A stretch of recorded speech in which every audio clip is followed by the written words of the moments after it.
And welcome to the talk show, Let the Truth Be Told. I'm your host, Pastor David. And folks, we're going to do an update on mortgage fraud. We got Miss Latricia Hughes here, and she's going to give us an update on her case. It's something else. When corruption is corrupt, it's corrupt, believe me. And also, we're going to talk about the 94 crime bill and what the Living and Driving While Black Foundation, in conjunction with the Redemption Party, wrote a bill to rescind it. So if you ain't got nothing to do, call your friends and let them know. You're listening to Let the Truth Be Told Radio. I'm your host, Pastor David. Y'all come on in.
And welcome to the talk show, Let the Truth Be Told.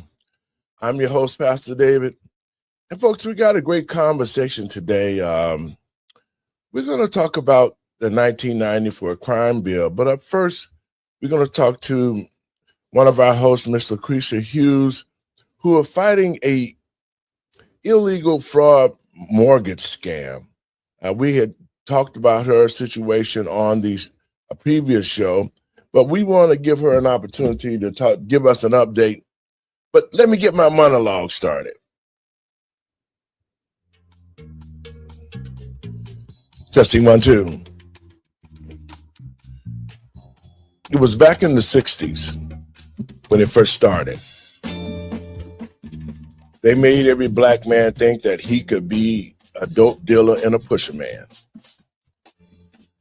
I hated when the movie Superfly came out because every brother and his mother wanted to wear those crazy clothes, get their hair with rollers in them, and what they call pimping hoes. But this was only the beginning, and a lot of black men and women didn't understand where we were going. They came out with a clothesline that made you think that you could be a superfly. They flooded the black community with dope and heroin and all sorts of pills. They created this movie and it made it seem like being a pusher man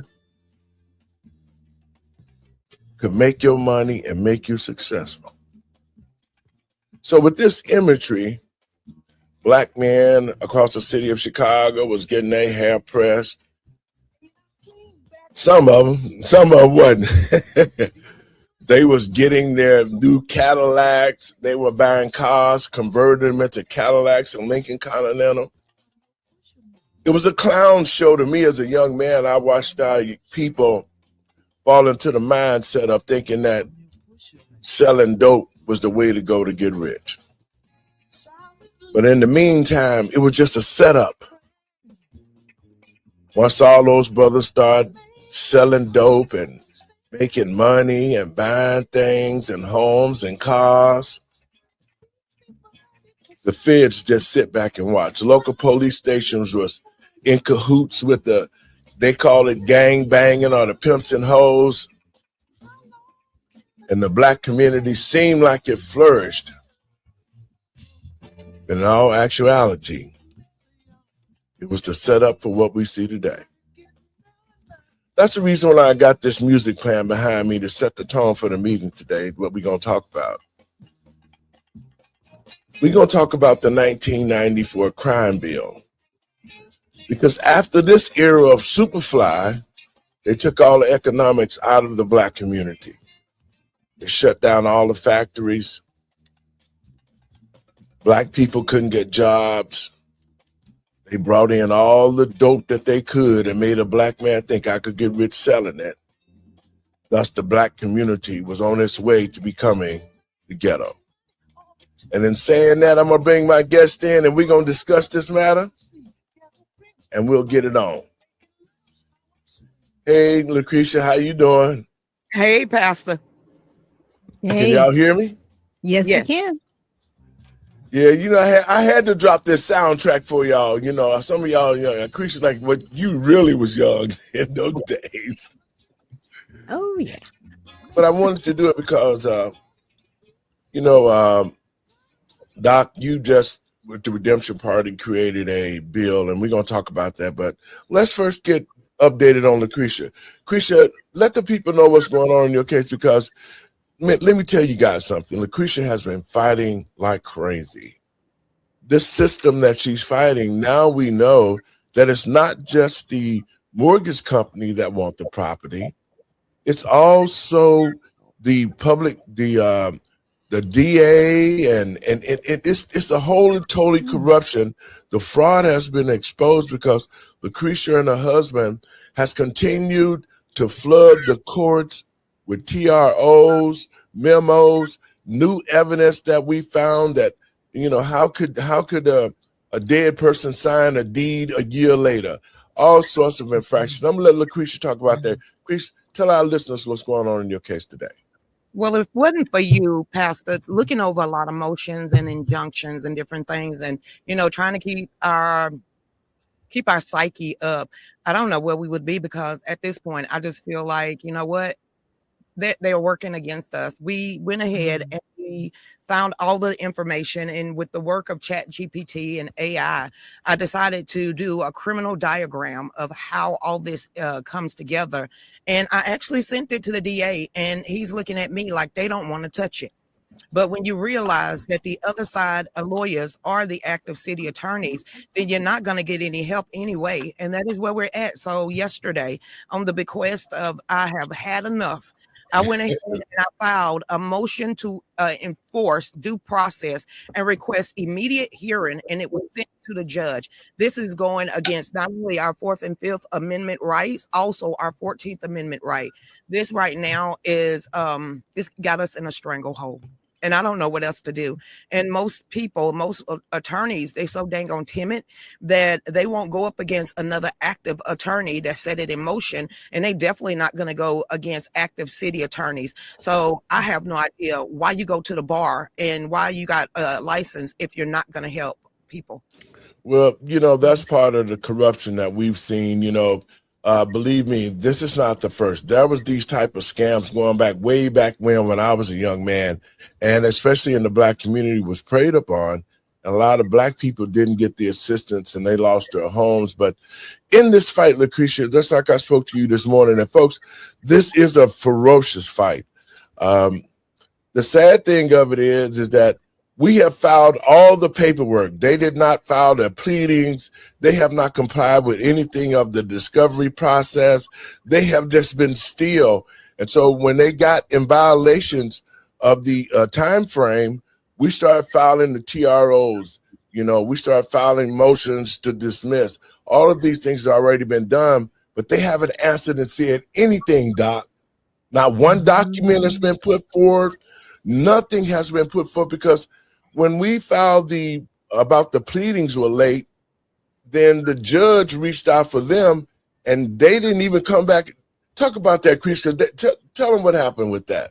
In order, because you can type so much in Peach Corp, they have to go to a whole nother chat. So I went in there this morning in Peach Corp and I pulled all 60 lines and I looked at it. The last time they have even answered anything was in August. So, like I said, there's 3 TROs, temporary restraining orders, from them destroying our house.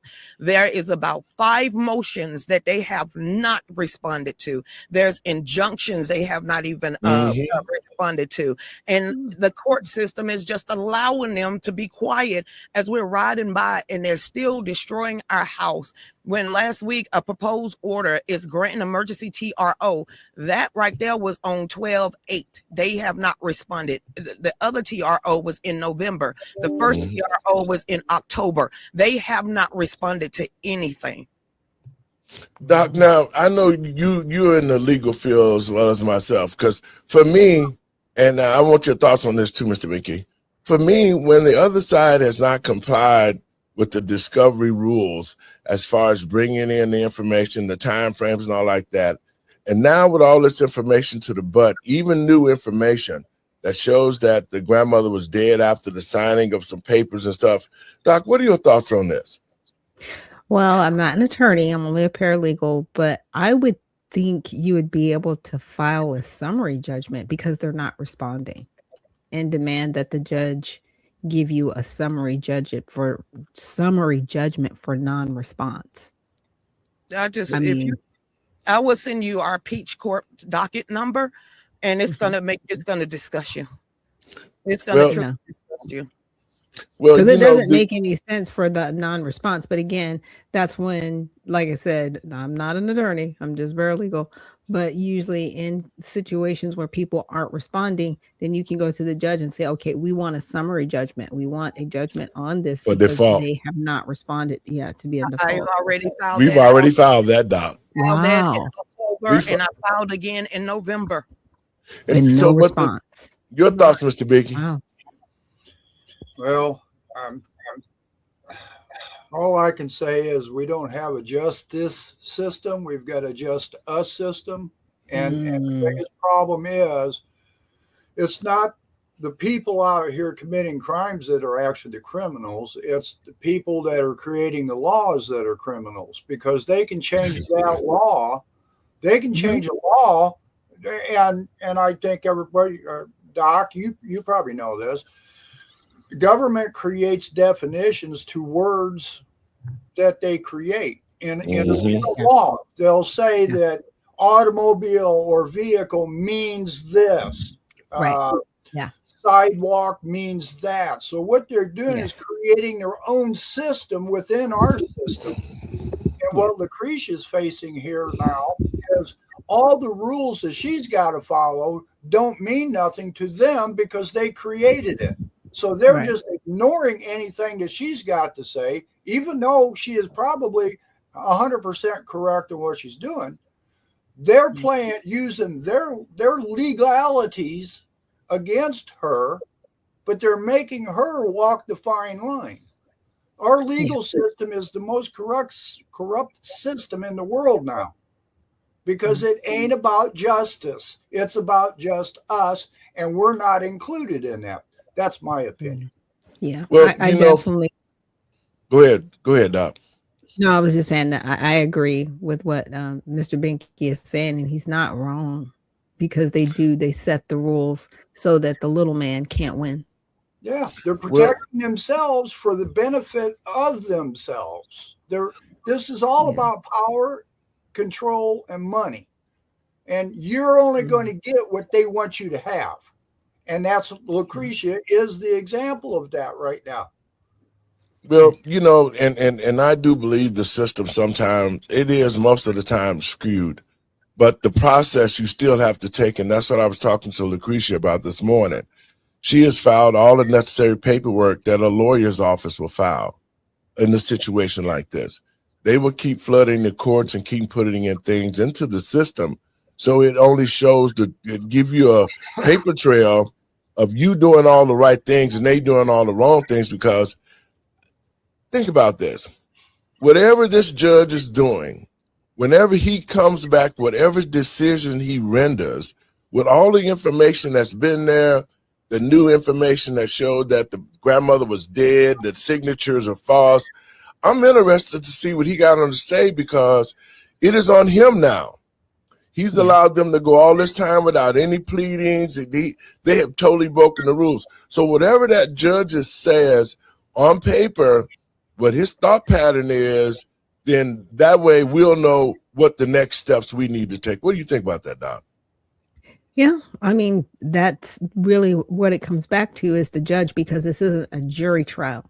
You know what I'm saying? That's why I was like, should be able to go to the judge to get a summary judgment on default because there has been no response. That's what's supposed to happen. So it comes back to who is the judge, right? His name is Judge. Why? And I'm looking at Peach Corp right now just to see. The last time that the defendants respond to the plaintiff, they said what I was filing is voluminous and untimely pleadings. No, it's not.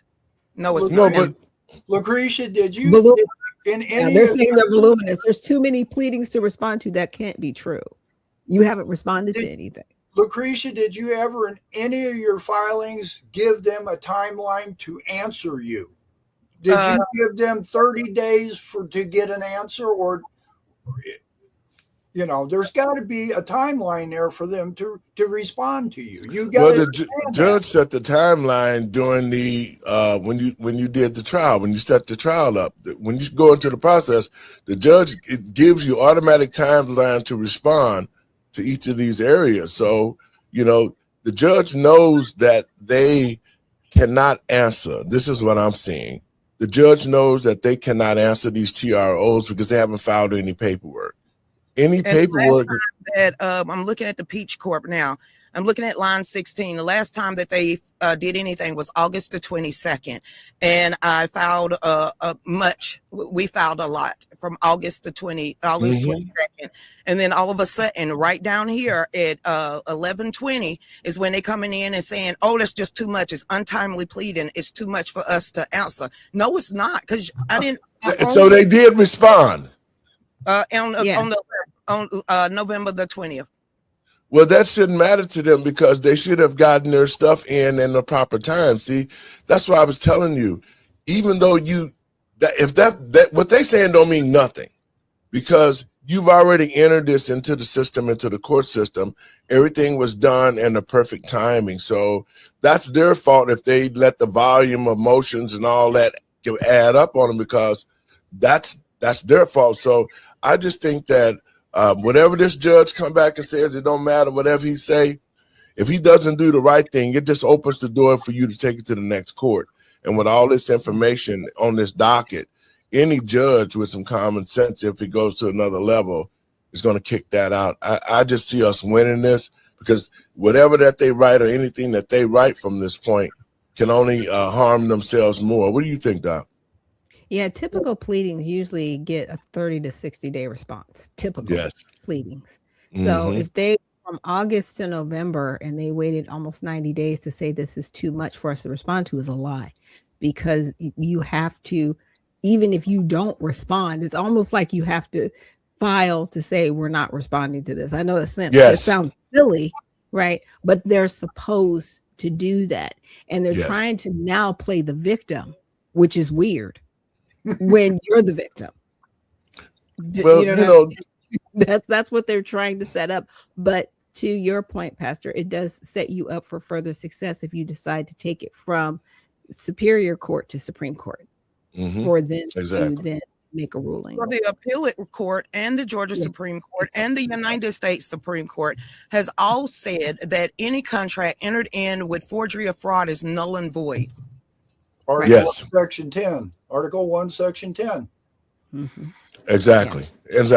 So that's why I say we it's the waiting game now. Anytime that you got the enemy on the run, he's going to fight his hardest. So he's going to do something to make you think that you haven't done a good job. You've done an excellent job as far as handling this case. And, folks, Lucretia and them is homeless.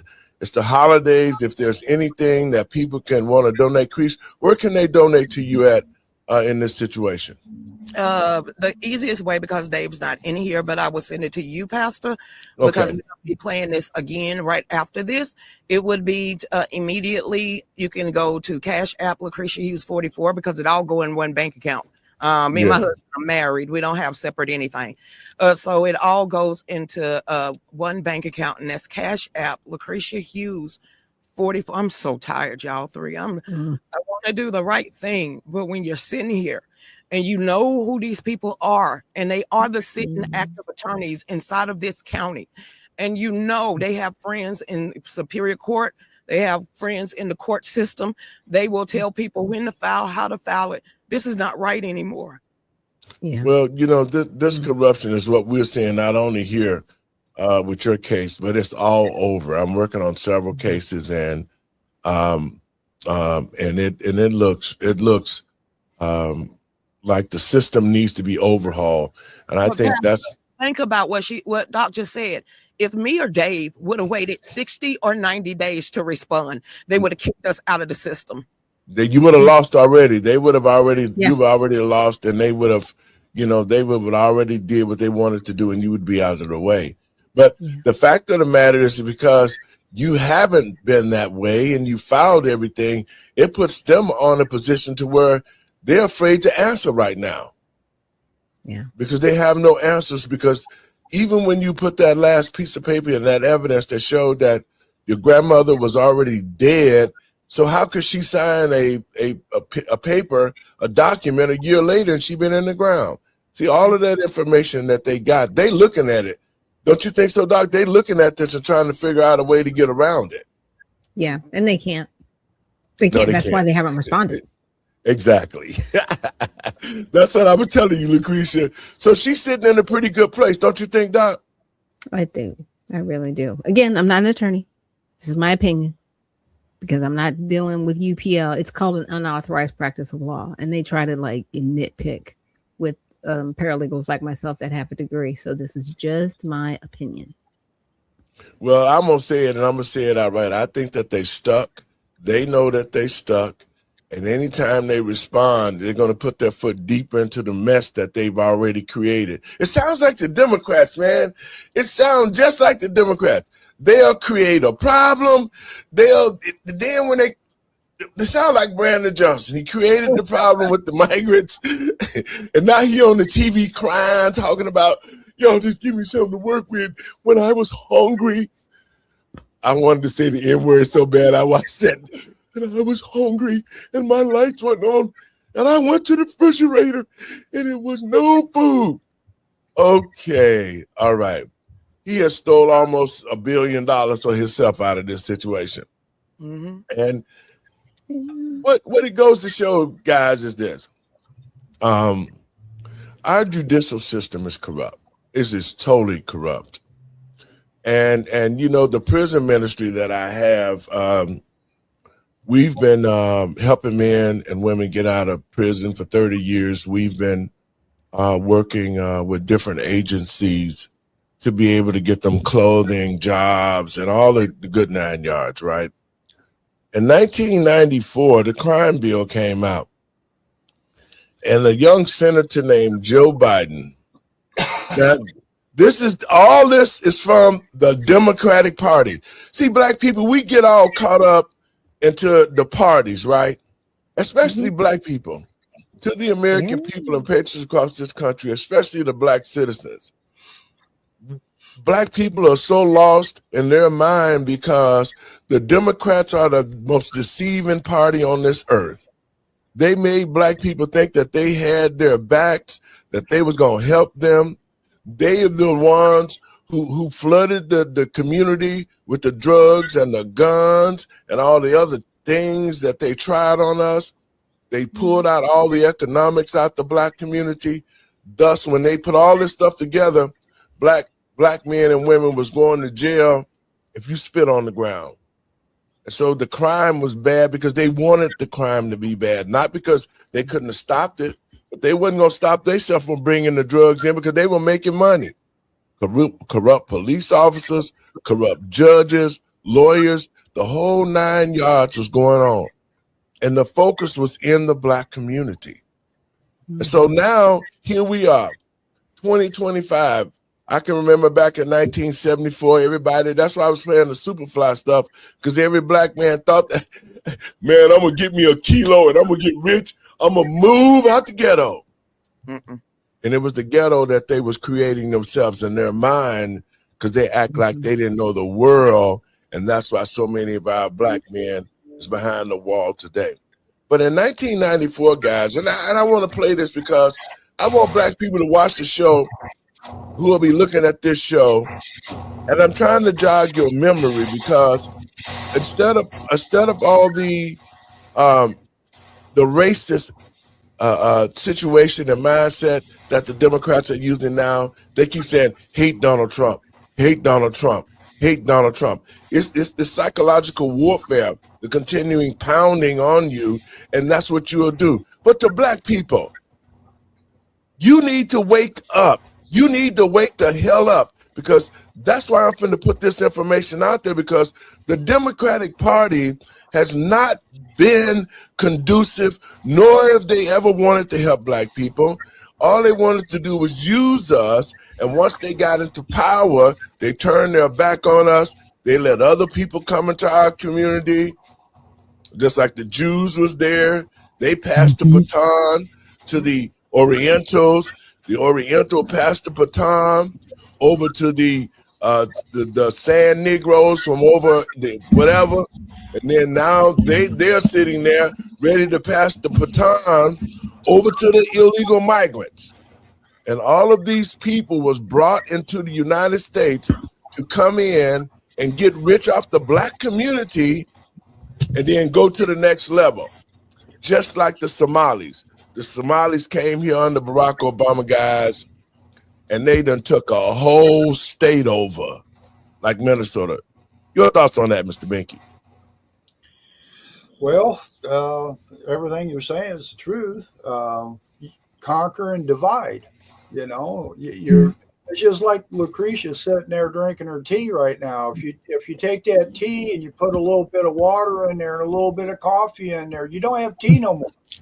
You know, I hate. It's just goofy to say something like that, but the Democratic Party from day one, from day one when this country was created, they hated this country. I have to put it in that terms. For everything that I'm looking at, from day one, they've done everything in their power to take back what we created for everybody. All men were created equal, and the Democrats come in here, and I know a lot of people didn't like Thomas Jefferson and stuff like that because of a lot of stuff that's been said, but Thomas Jefferson was trying to end slavery. He was trying to end slavery. And after he died in 1829, I think it was, the Democratic Party started to, they wanted to push slavery to the West. And that's what created the Republican Party.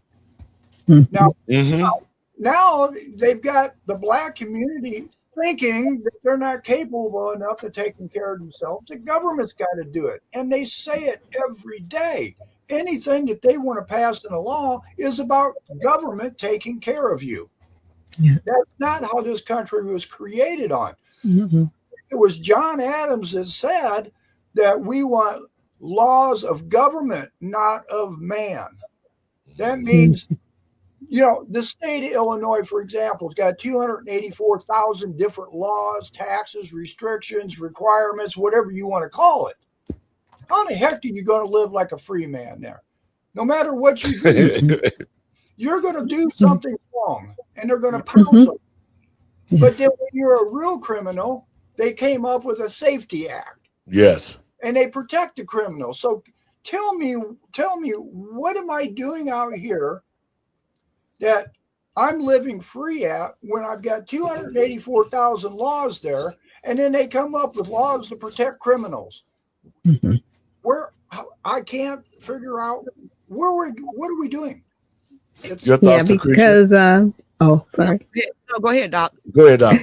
Well, because Mr. Binky, they're not laws, they're policies. They're like running executive orders, right? That run contrary to the Constitution, but no governor has actually stood up and cleaned it up.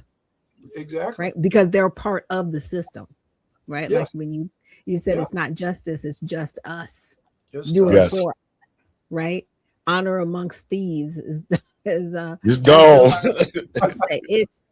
It's horrific what's happening. And you know, when you look at Lucretia's case, this is what it looks like. Oh Right. yeah. And Mr. Binky, to your point, this is what it looks like when you actually have people that love to live off the fat of the land, right? But don't want to follow the laws. Right. Mm-hmm. Yeah. They live. Lucretia? They're living a lot higher than we are. Yes. They've got all the pay, the benefits, the retirement. They don't have to work all their life like we do, but they're living in mansions. I mean, how many mansions does Obama got now? 4 or 5? Yeah. And hey, climate change was supposed to take out a couple of those because they're coastal. I forgot about that. And they're still there.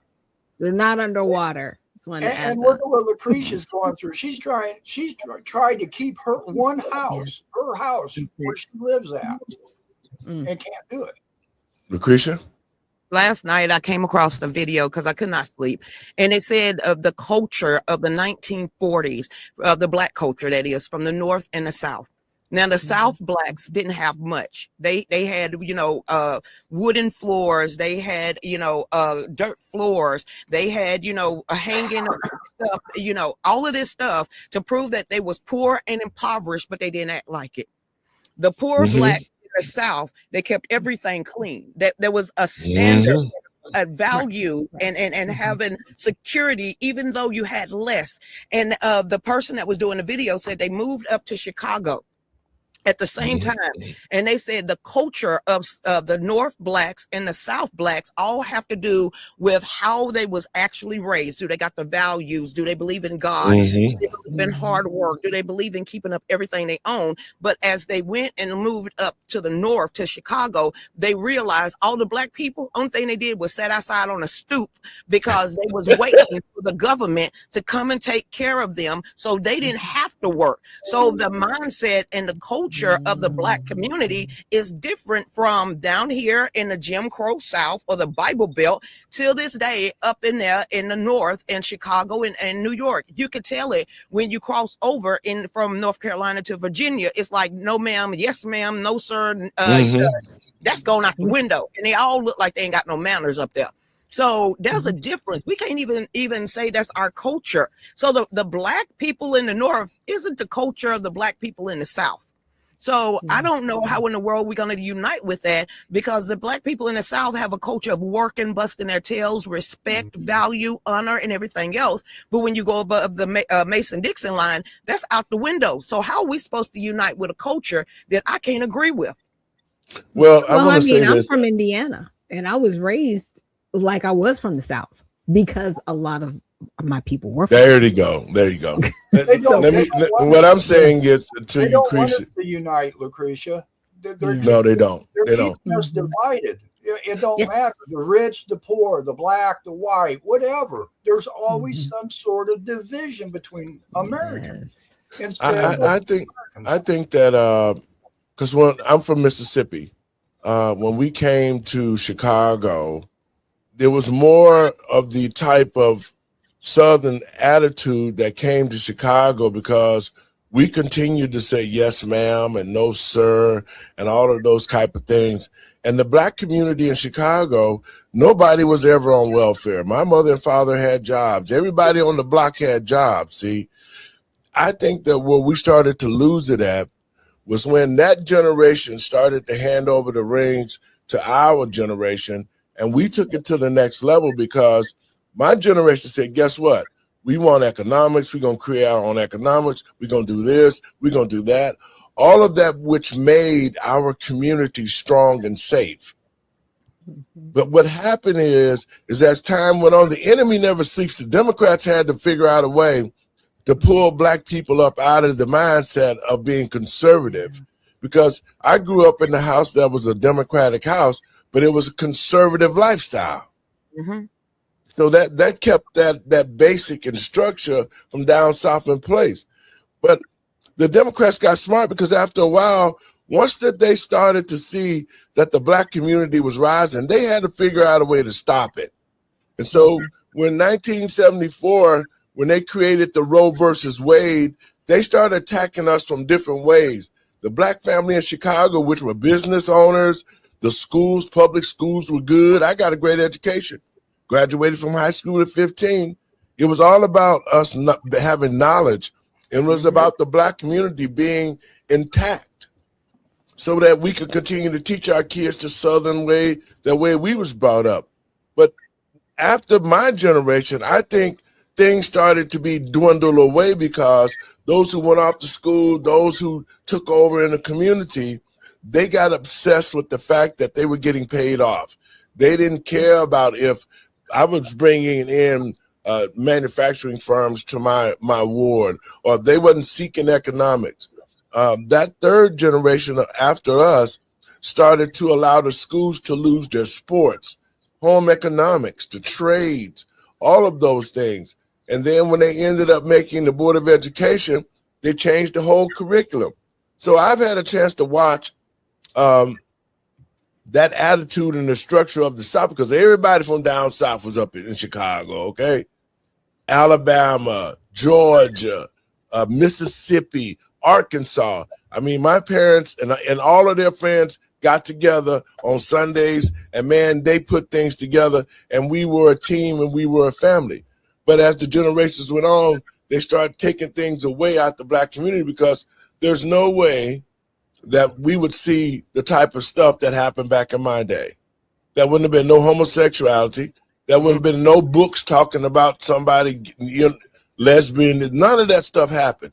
So the system, and I want to say the Democratic Party, was smart because they were trying to figure out a way to say that one day black people are going to wake up and they're going to realize that we're the ones who have been destroying them, and they're going to walk away from the Democratic Party. And guys, I want your thoughts. Do you think that that time is now? With the migrants coming in, they showed their hand, all the decimation with the prisons and all of that. What do you think, Doc? Oh yeah, they've definitely played their hand.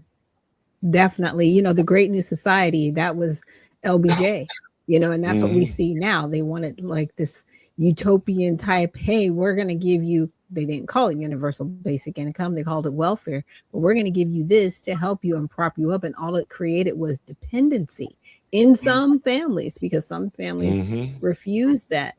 But to your point, it's the destruction. Can you see the destruction in front of your face? And people are still blue no matter who. It is crazy to me. It is crazy to me. I was like, this party has literally outwardly said that they are going to completely destroy you. And you are still outside going, hey, we're still here. I'm like, for what? They do not care. There was a pastor that said, the Democratic Party knows they're going to get your vote and they're not going to do anything for you. And the Republican Party knows they're not going to get your vote and they're not going to do anything for you. Where are you politically? Who's doing anything for you? And you're still crying, help us. I'm still trying to figure out how black females think they out there talking about we're welcoming Somalia. Y'all are up. No, they're not. And then you're seeing video after video after video of these Somali people saying, this one that I saw Mr. Binky that kind of F me up yesterday. It was like, you white crackers out there, you white devils, you're going to pay my welfare and my food stamps and my EBT. This is the Somali man saying, you white people out there, we're going to make you our slaves, and this is our country now, we're going to overtake it. I said, we wish you would. And now I'm seeing more black people coming out here and making videos saying, you in the wrong country. We wish you would. We ain't playing with any of y'all. So Afghanis, Somalis, all this stuff that President Trump has done in the last 2 days or the last week, there's now like 15 or 20 different countries, third world shitholes, that deciding, you know what, you ain't even coming in our nation anymore. Skedaddle. Yeah, and it's weird they're calling it racist. That's not racist. That's protecting our borders. I'm so sick of it. I am so sick of it because our community is on the last legs, and that's what black people better understand. All these diversions to help other people, but we can't even help ourselves.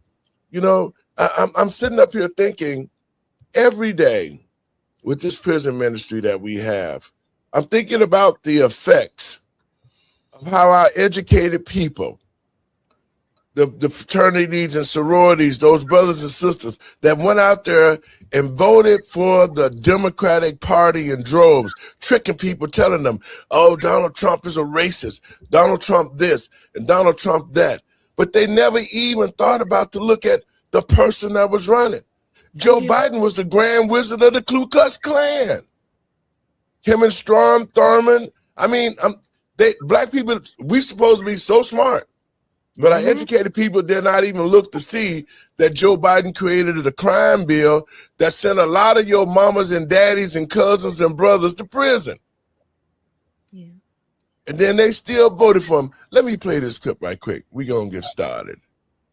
1993, Joe Biden drafted a bill that would change this country forever. The Violent Crime Control and Law Enforcement Act, or 1994 Crime Bill, has destroyed families and communities and continues to incarcerate people of color in numbers never seen anywhere else in the world. This bill led to the mass incarceration crisis we currently have in the United States. Now that Biden is president, he has the opportunity to undo this wrong. Still, he has done nothing. The following video is a collection of Biden and his stance on incarceration over the past 30 years. Consensus is A, we must take back the streets. It doesn't matter whether or not the person that is accosting your son or daughter or my son or daughter, my wife, your husband, my mother, your parents. It doesn't matter whether or not they were deprived as a youth. It doesn't matter or not whether or not they had no background that enabled them to become socialized into the fabric of society. It doesn't matter whether or not they're the victims of society. The end result is they're about to knock my mother on the head with a lead pipe, shoot my sister, beat up my wife, take on my sons. So I don't want to ask, what made them do this? They must be taken off the street. That we got to change the system. I joined with a group of people in the House to provide for changing the system from punishment to rehabilitation. And the truth is, we don't very well know how to rehabilitate them at that point. That's the sad truth. You're looking at the fellow who was one of the primary architects of the Sentencing Commission. You know what the basic premise of the Sentencing Commission is? I know the presiding officer knows. It was the first time in 80 years we rejected the notion that the condition of sentencing must be related to how long it would take to rehabilitate. I'm the guy that said rehabilitation, when it occurs, we don't understand it and notice it. And even when we notice it and we know it occurs, we don't know why. So you cannot make rehabilitation a condition for release. That's why in our system, there's the federal system, you serve 85% of your time. In a nutshell, the president's plan doesn't include enough police officers to catch the violent thugs, not enough prosecutors to convict them, not enough judges to sentence them, and All right, guys, your thought on that. I can't stand him and his crackhead son. And now you got Jasmine Crockett, you got Brandon Johnson, you got Ancient Mammy up there in New York saying that if you're poor, you're going to be a criminal, but don't worry about it. You know what? If he could focus on his own crackhead family and that dysfunctional group of people, you know what? I'm a jungle monkey. He don't want to be on the bus with these jungle monkeys. You know, I would never be the type of person, him and Strom Thurmond and Barack Obama. I'm that jungle monkey that escaped the jungle. How about that? Because I can't stand to listen to that man. Doc? Ugh. Well, I'll let Mr. Binky go first. Go ahead. Go, Bink. Go Binky. And just one thing, you're listening to a man who showered with his daughter. Yes. Yes. Mr. Pedophile. And the thing of it is too, here Joe is explicitly saying, this is why I say the people who voted for Joe and that are black, you voted for your own demise, because here he is in 1993 pushing this crime bill through, knowing that it was unconstitutional, totally unconstitutional. The sentencing was bad. The amount of the quantity was bad, because under this bill, the way Joe did it, if you got caught with just a quarter-sized piece of rock cocaine, you did 5 years right away. I'm gonna play a little bit more of this, guys. Prison systems that they could build, state prison systems. And you have 93 out of every 100 people in jail now is in a state prison, not in a federal prison, because they built more prisons. Now, we can find some fringe folks in the study groups on the right wing and left wing, libertarians and left wingers in my party who say, no, that's not what we should do. Mr. Speaker, I rise in strong opposition to the McCulloch Amendment and, in fact, in strong opposition to this so-called crime prevention bill. Mr. Speaker, let us be honest. This is not a crime prevention bill.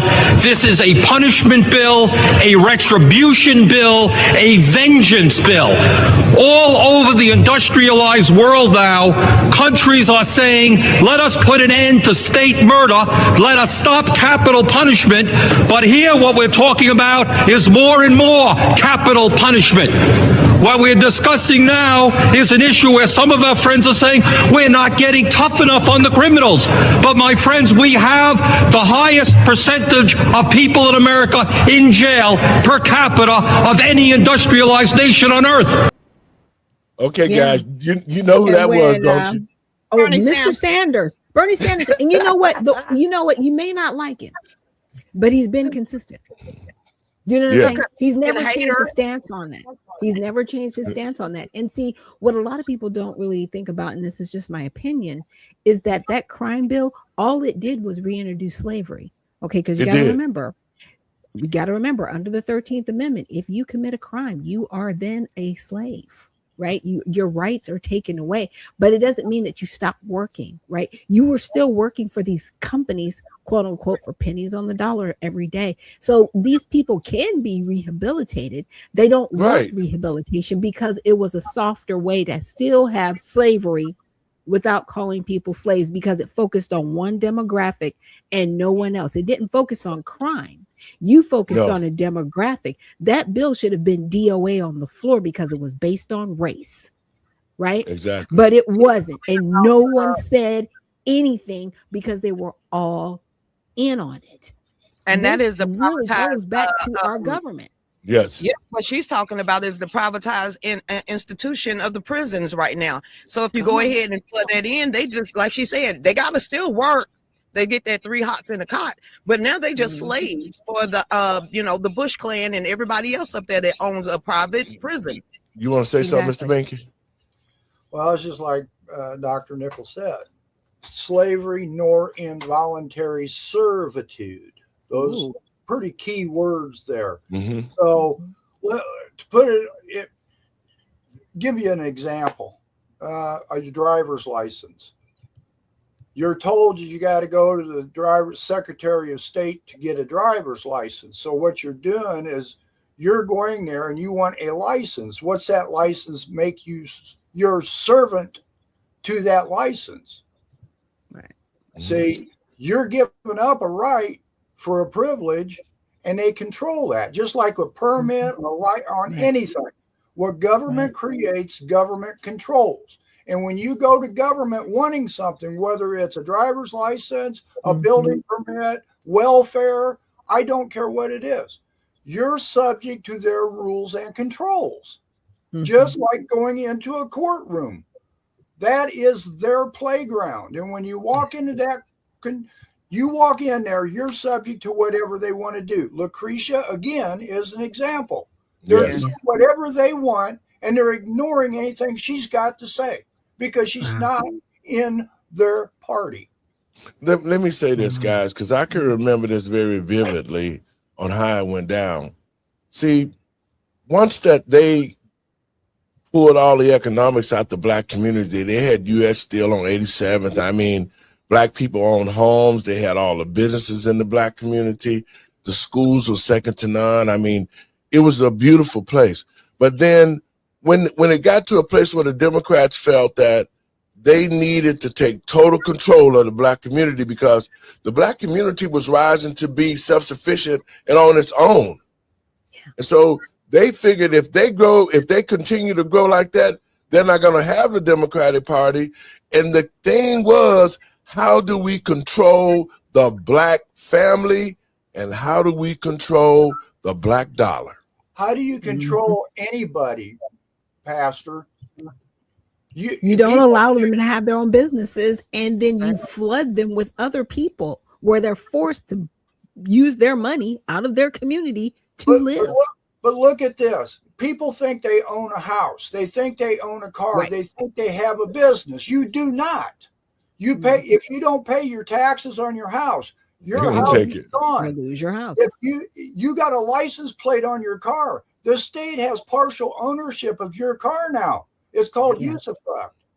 If you've got a business, you've got to have a business license. Right. Nothing that you can do today to control your own life because government has interjected something into your life, whether it's a tax, a permit, whatever, that controls you. This is not America no more that our founders wanted us to have. Well, you know, Vic, you're Again, it's correct. policies. And those are the policies you're talking about. Those aren't laws. They're policies. If we literally wanted to rebel and say, no more, you're not doing this, you're not, we the people. But people are going to prison over victimless crimes. Yes. Just like Pastor Lowry said, you got pot on you, you got whatever you got in your pocket that they deemed illegal, now they're throwing you in prison for. Well, that was because, guys, check this out, because the laws were, before the 94 crime bill, if you got caught with marijuana, it was a ticket, a $75 ticket that you could pay, and it didn't even go on your record. Because everybody had jobs, everybody was working. Because out of that fear of the black community rising up the way Rosewood did and how the black Wall Street did, they wasn't going to have that. Because once black people had their own, they had no need to be slaves to anybody else, and they could create and do what they wanted to do. So the Democratic Party said, oh, hell no, we got to stop this. And that was when Bill Clinton got into office. See, I watched it, man. I watched our communities go from beautiful homes, the white picket fence, to the ghettos that you see that's now. Because when they took the economics out the black community, then they picked up the abortions with Planned Parenthood. They started draining people out of the system. And all of a sudden, when Bill Clinton got in, this was the turn. Bill Clinton created NAFTA, which pretty much took every job out the black community. Yeah, it did. After NAFTA, then Joe Biden came and made the crime bill, because once they put the crack and the guns in there and they were telling black people, hey, man, y'all could get rich. They was killing and shooting. Crackheads was doing anything, having sex outside, stealing, robbing, going to stores. They literally, the Democratic Party, created this crime bill to destroy the black community. And I'm telling the black people watching this show, out there watching this show today, you need to know the history of the Democratic Party, because they're the ones who stepped up the pace and wrote these bills and turned the prisons private just so they could destroy the black community. Check out what Bill Clinton said. We will have 100,000 police officers on the street, a 20% increase. It will be used to build prisons to keep 100,000 violent criminals off the street. We will have the means by which we can say punishment will be more certain. The whippings of mass distraction have always been in the play. People follow their sports teams more than they follow the things that's going to affect them every day. So a lot of times the bills are passed and politicians go back and forth, and all of a sudden you turn around and there's a crime bill that not only affects your present, but really seriously affects your future. Clinton passed a crime bill which allowed now 14-year-olds to be tried as adults, more prisons being built. The impact of the crime bill is devastating and felt almost immediately. For example, the 3 strikes law. This idea that if you have 3 offenses, that you're out of here, right? Like you go away. It increases your sentencing dramatically. That is embedded into the crime bill. Violent crimes should be told.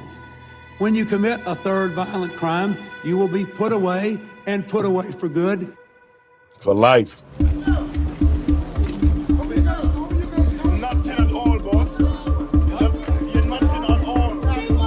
Okay, and that's not a Black American. That was Jamaican, by the way. Drugs. Cocaine versus crack. Crack, cocaine. Cocaine versus crack cocaine. The penalty for possession of 5 grams of crack cocaine, the drug used and sold by many young blacks, is 5 years in prison. The penalty for possession of 5 grams of powdered cocaine, the drug favored by the white middle class, is probation. And that's why so many people who got caught with very small amounts ended up doing really major time. Do you think you'll be coming back here again? That's hard to say.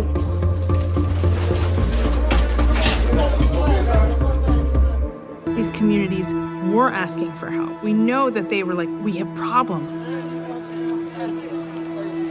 But what they were asking for was to get to the root of the problem. So that doesn't mean locking up a generation of African Americans or labeling every Black man who walks out of his house a gangbanger. Okay, guys, your thoughts on that? Chuck D, Public Enemy. Really? Yeah. You know, up the police coming straight from stop. He the one that sold out there to the culture. In the late 80s, there's they want to call it a conspiracy. There was a big meeting out there in Los Angeles with I remember that. And everything else. So Chuck D was the one that helped. And you know, instead of having the happy rap music, Chuck D and Flavor Flav started coming out there with Public Enemy. So you part of that culture. They got a whole bunch of people thrown in jail. I was a roughneck when Public Enemy came out. Boy, I was wanting to fight everybody. Now they wanting to back away and say, Africa is the future. No, you created this mess. You helped create the mess to get your pockets full. Now there's a whole bunch of Black people that's stuck in jail. You should go ahead and have some responsibility for that, because the culture of the 90s, you know, hip hop, the hippie to the hippie to the hip hop. That was fun music. We can dance to it. When Public Enemy came out, you know, fight the power that be. We all out there fight the power. They had something to do with all that. They the one that helped mold that culture of going out there and destruction. So they need to take accountability for it. Mr. Binky? Yeah, I was hoping Dr. Nichols was going to jump back on here. What they were talking about, people going to prison and stuff, I wanted Dr. Nichols to give the biggest element of a crime. The biggest element of a crime is a victim. And if you've got pot on you, you got coke. I don't care what people do with their lives. You want to do drugs, do drugs. I don't care what you do, as long as you don't affect me. So, I mean, they're sitting there giving the example of 5 grams of crack cocaine will get you prison time and blah, blah, blah. Well, there's no victim there other than the guy being convicted. He's now turned into a criminal. Why? Because the law said so. So the law, in that manner, as we've been talking, how corrupt the legal system is, they could come up with a law saying if you've got 3 tablets of aspirin, we can consider that a crime now. So now you can go to prison for having too many aspirin. They're making these laws up, David, that no matter what we do, we could be considered as a criminal. There she is. Okay. Your thought? My internet likes to just drop out. Like, go ahead. Your thoughts on this video, Doc? Because the reason why I am glad you got back in here was because about a week ago, I had spoke to the pardon czar and Mr. Kwame Kilpatrick, and I talked to him about doing something to change the dynamics in our community because of the pain and suffering that the crime bill caused. Right. And so they told me, they said, Pastor, well, put something together. Get something together, and then we'll put it in, we'll package it up, we'll get the support we need, and we'll send it up to President Trump. And so we did do that. Doc and her wisdom and with her team put together something that's going to rescind the crime bill. But to black people, we're going to get into that in just a second. I want to show you that after y'all voted, all of y'all who voted for Joe, after we've seen all this evidence of him destroying the black community, after we saw Bill Clinton talk about, yeah, we gonna do this and do that, and the things that they did to open the prisons and make them private and to create slavery for black men across this country, I don't see how that you could even in your mind think that today, the way we've seen the illegal migrants who have come here, the Democrats opened the door for them to be here, this is the last straw for black people to be dealing with the Democratic Party. I think that those who watch this would have a good idea of who the real enemy is. And if you don't know who the real enemy is after this, then you just lost.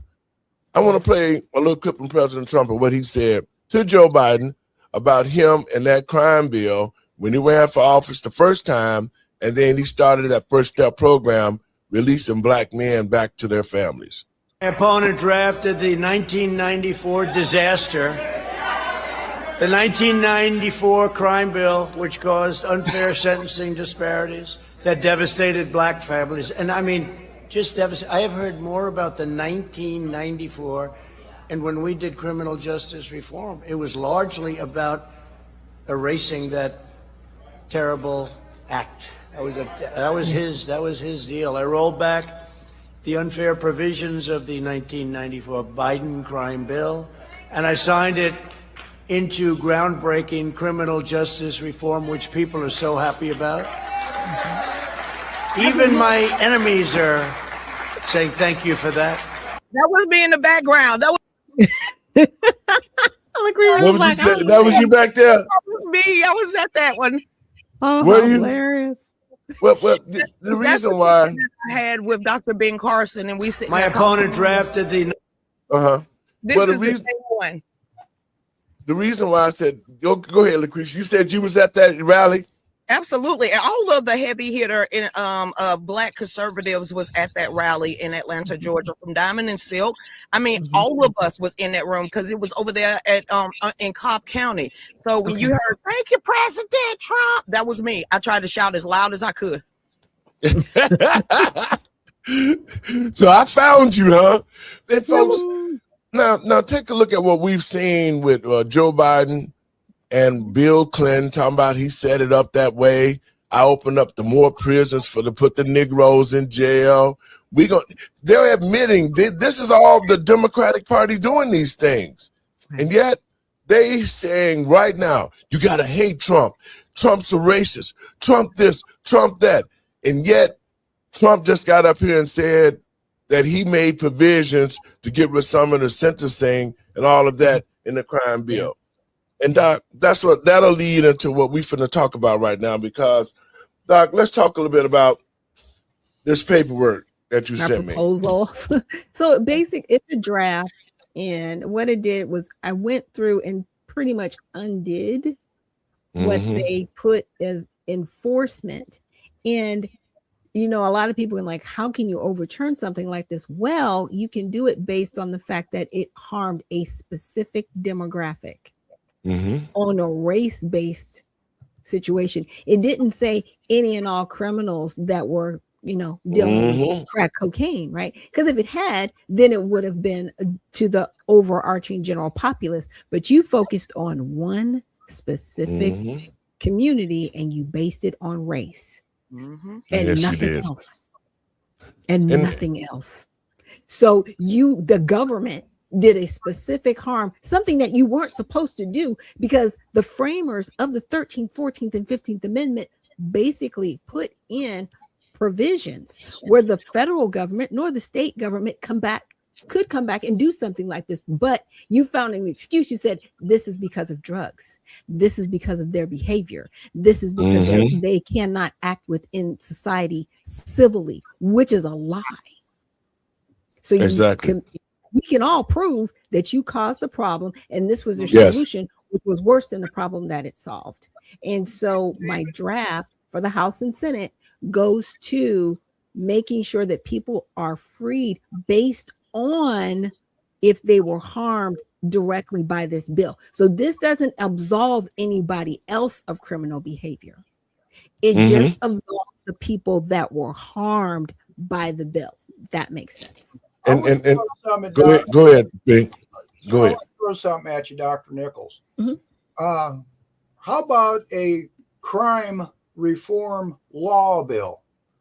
Okay, and what I'm getting at is, being as you got some legal background here, you know that there's no crime if there's no victim, correct? You got to have a victim in order for it to be a crime. So if there's no victim, should anybody go to jail or prison over a policy violation? You know, you brought that up earlier. I loved it when you said that, policy. So shouldn't we come up with a crime law reform bill that if there's no victim, nobody goes to jail, nobody goes to prison, and that policies can't establish somebody to have their freedoms unless there's a victim involved? You know, I'm trying to sum it up real quick. Yeah, I know what you're saying. I mean, technically we have that, but people aren't following the Constitution.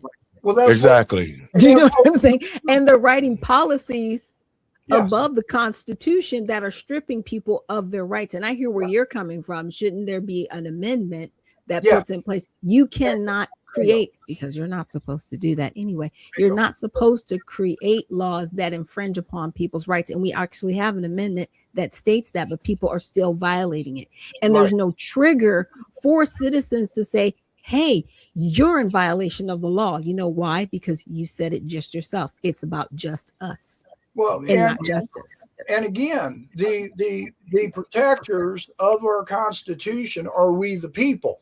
Right. So we've got to speak up and start telling our servants, our servants, what they're doing wrong. We need to speak up. And the only way, like what I'm getting at here is, the only way you can do that is if you play their game their way. So that's why I started the party. So we can have candidates that do exactly what you're talking about and stand against this nonsense. With your party, you know, you have to get a lot of petitions just to get a person's name on the actual ballot to have some kind of power or be a power player. But then you got to have the Republicans and the Democrats to push back. But that's in this state, not every state. Because some states you can be a write-in. Some states you can just get on the ballot. Some states you can pay to get on the ballot. It depends on the state that you're in. You only have to get 5% of the vote in Indiana for governorship to actually be recognized as a party in Indiana. So each state has its own governing rules to get people on the ballot. We both live in Georgia. Yes, ma'am. And you got to have 5,000 votes, 5,000 petition, 5,000 people, something like that. Signatures to get on the ballot for certain positions. But again, Georgia is just like Indiana. All you have to do is get 5% of the vote. If I ran somebody as a redemptionist for governor, all they need is 5% of the vote. They don't even have to win to be recognized as a party in this state. Ooh, you're gonna upset a lot of people. Well, you know, that's the goal. That's the reason why you know, we have been coming together as organizations. And I think that we're getting more people with this rescinding of the crime bill and this amendment. We have been able to garner just in the last few days. Different organizations have called me. They want to support this bill. Like I said, I'm giving it to Kwame Kilpatrick. He and I and Ms. Johnson will tweak it, and then we're going to present it to the president, because we have black men in jail who somebody said their name and they didn't even have dope. They weren't even dope dealers who are locked up right now. Wow. I just like with Larry Hoover. I mean, Larry Hoover had nothing to do with the crimes. Trump saw that, he dismissed it, but he's still lavishing in prison right now because of the fact that J.B. Pritzker is just holding him in there after he done did over 50-some years. That's well over 2.5 life sentences, and he should have been out. But he's using him for a political pawn. But the point that I'm trying to make to the black community, this bill would open the prison doors and right the wrong that Joe Biden did by making the bill target the black community. They made it punishable to us. They made it to where this whole thing was set up with this crime bill to first destroy the black family by taking the black man out and putting him in prison and allowing all these other things to happen with the guns, the crack. I mean, it was horrible for the black community. And we're at this place because of Joe Biden and his crime bill and all the dope and all the guns that they put into our community to get us to this place. So my point is this, black people, we got future elections coming up. We cannot deal with the Democratic Party because they're the ones who caused our communities to be in the condition that it is now. This rescinding of the crime bill that I will be submitting to the president once we get it tweaked up, this will open the prison doors for all that bullshit that he did with the little quarter piece of cocaine, and then there was a man had an airplane full of powder cocaine, tons of it, and he got probation. Just like the guy said, the differentials in the laws, they made these laws specifically to destroy the black community, to kill our economics, and make our children future slaves for the jail system. What do you think about that, Mr. Binky? Yeah, no, that's the whole thing. Our legal system has gone way too far. Our lawmakers have gone, and I truthfully, our laws are created by attorneys, not by lawmakers. They've got every lawmaker in there has got an attorney in there going through all this stuff. And I'm sorry, but an attorney is a person who turns things. They twist things. And there are attorneys there that are reading you hear constitutional laws, but that attorney is sitting there trying to figure out how in this Constitution it says this. How can I twist this a little bit to make this law work right? Because if I put it through just like it says, it can't get passed because it violates the Constitution. So here they're sitting in there trying to figure out how to take that law, twist it a little bit, make it sound good. Oh, well, let's see. We've got a right for the safety and welfare of the people. So now they twist it. And everybody's a criminal now. I mean, let me give you an example here. I had a guy tell me he was going through a part of a town that I live in, and he was stopped by the police. And the police, he asked, why am I being stopped? And the cop told him, because you're in a neighborhood that's considered a high-risk district for drugs. So, government created the war on drugs. Yes. So what they did was this area is suspicious for drugs. So anybody in that area can be stopped now because of the idea that this area is suspicious for drugs. So now you're considered suspicious being in that area of maybe buying drugs. Wow. So little things like that is what our government's doing daily. Yeah, twisting the Fourth Amendment. There's no probable cause, but you created a policy to create a probable cause.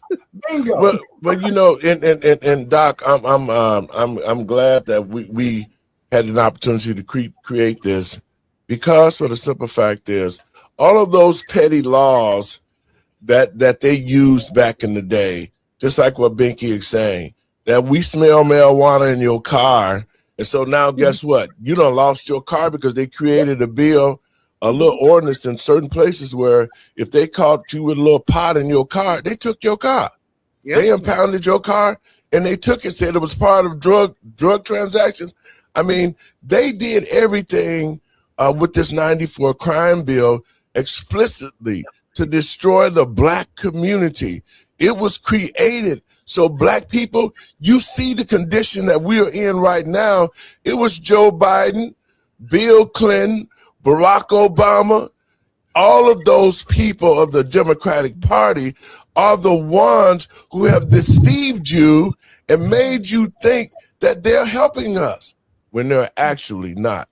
Yeah. And the unfortunate irony in all of this is that his own son, Well, see, his God don't own like ugliness. son was, unfortunately became a crack addict. He became addicted to the very substance that he said he was trying to stop. But you know what was really interesting? You never stopped the flow of this crack in the Black community. You never stopped the flow of the actual drugs because that wasn't your focus. You never focused on rehabilitating the individuals in the community. You never focused on educating these individuals.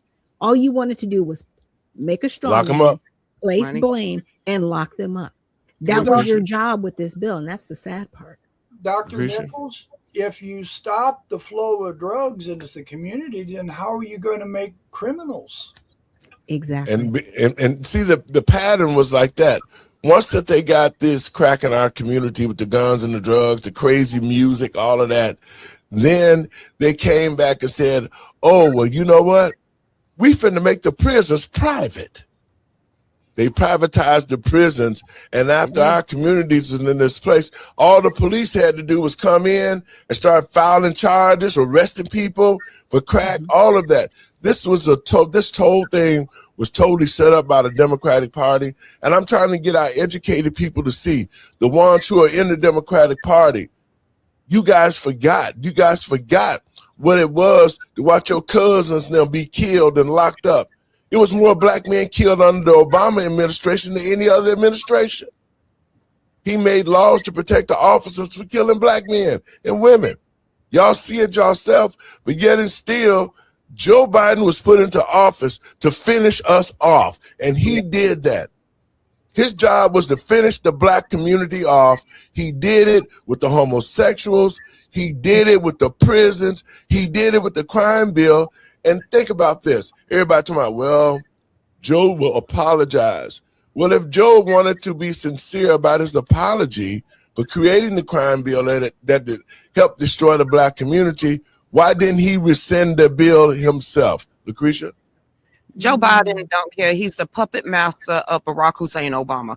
He wasn't smart enough to do majority of the stuff that he was doing. So I don't, at this point, his lawyers, Joe Biden I'm talking about, his lawyers, his teams are now asking Donald Trump to go easy on him and to forgive him of the auto pen. No, absolutely not. Nope. Yeah. And I'm going to play this and we're going to get out of here. I want y'all thoughts on this last piece. Somehow the Republicans tried to make the crime bill tougher. I say poppycock. They didn't make anything tougher. I wrote that bill. He convinced that and found out that this midnight basketball isn't getting them together, a bunch of jive folks who are Black, white, and Hispanic who live in their city to do, try to see if they can be Michael Jordan. When they found out that we're keeping schools open, so gangs come off streets instead of out raping my mother, marauding me, robbing the local store. They're in a gymnasium. My daughter will be safer. My wife will be safer. My mother will be safer. And I will be safer. And I will be happy. You stood up and used that tough on crime, phony rhetoric. That bill was a huge mistake. There's no question that that crime bill contributed to America's mass incarceration problem. Folks, let's get something straight. 92 out of every 100 prisoners behind the bars are in a state prison, not a federal prison.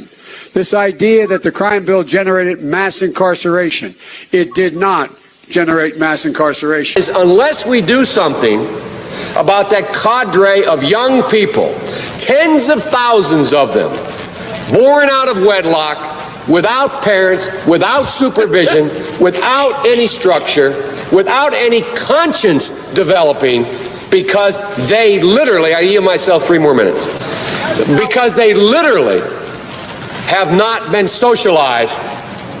They literally have not had an opportunity.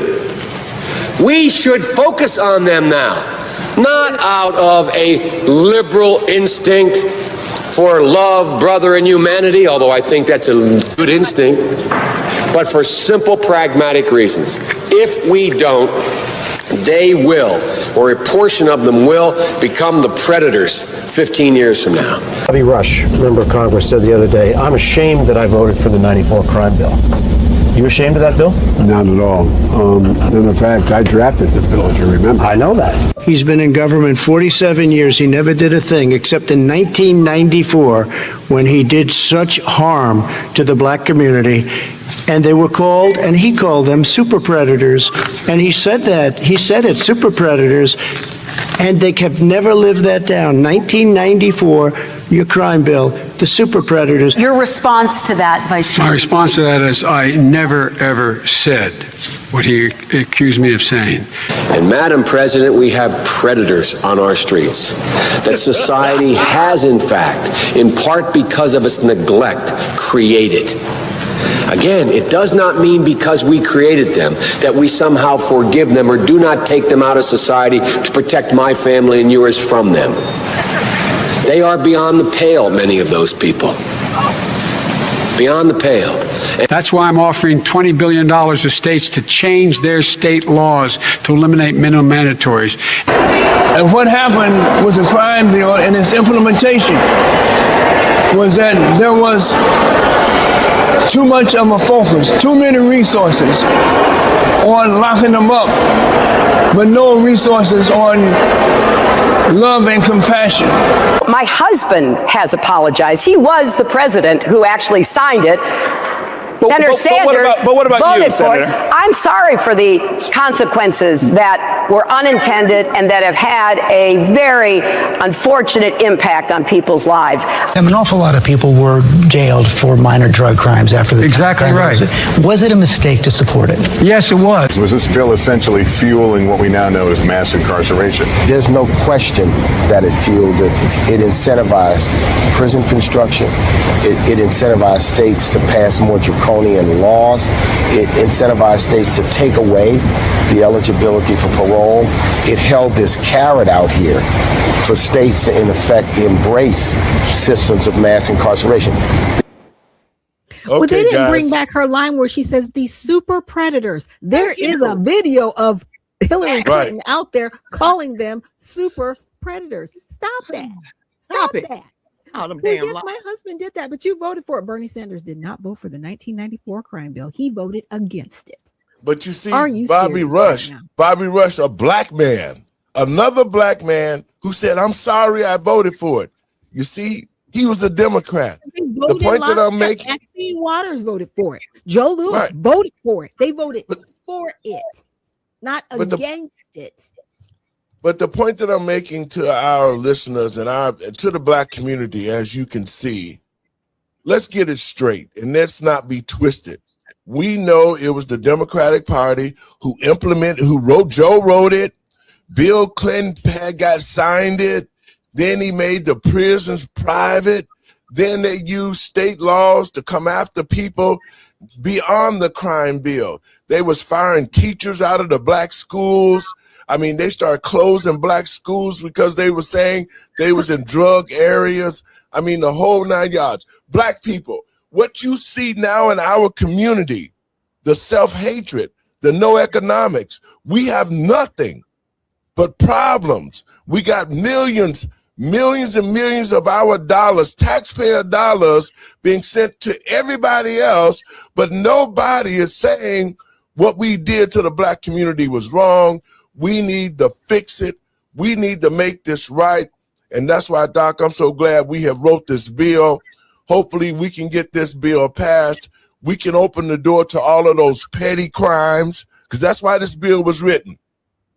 We can open the door to those petty crimes. President Trump, I will be meeting with you, and I'm expecting for you to get this bill passed through the House of Representatives and the Senate so that we can make these people whole and open the prison doors and let all those black men and women who are still locked up under the 94 crime bill that Joe Biden, when he was the president, did not rescind, or Barack Obama, when he was the president, did not rescind.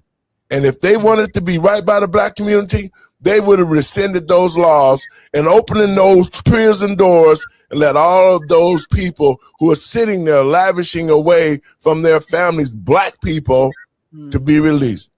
Your last words, Lucretia. I can't stand them. Okay. Tell us how you really feel. Listen, they have destroyed the black community. The Democrats have too. But to sit there and listen to what this freak got to say when your own crackhead of a son is more than a felon than my kids will ever be is insulting. And to see all of those black people way back then in the 90s sit there and earth behind him like this is kosher for what them to say, and then they gonna say we sorry, everybody, we should have been paying attention. They got their cut too. I don't care at this point, Pastor. They all crooks. Mr. Binky.